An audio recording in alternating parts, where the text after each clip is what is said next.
நகராட்சி உரக்கிடங்கு பகுதியில் டிரான்ஸ்பார்மர் தீப்பொறிப்பட்டு தீ விபத்து ஏற்பட்டுள்ளது. கூடுதல் தகவல்களை செய்தியாளர் அழகேஷ்குமார் வழங்கிட கேட்கலாம். அழகேஷ்குமார், வணக்கம். முதலில் அந்த பகுதியை மக்களுக்கு ஏதேனும் பாதிப்பு ஏற்பட்டிருக்கிறதா? தீயானது கட்டுக்குள் கொண்டு வரப்பட்டு விட்டதா? தீயணைப்புத்துறையினர் என்ன தெரிவிக்கின்றனர்?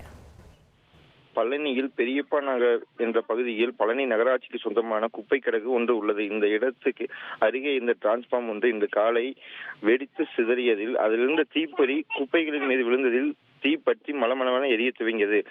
மேலும் தரம் பிரித்து வைக்கப்பட்டிருந்த மக்கும் மக்கா குப்பைகள் மீது விழுந்ததால் உடனே தீ வேகமாக மலமளவென அப்பகுதி முழுவதும் பரவியது.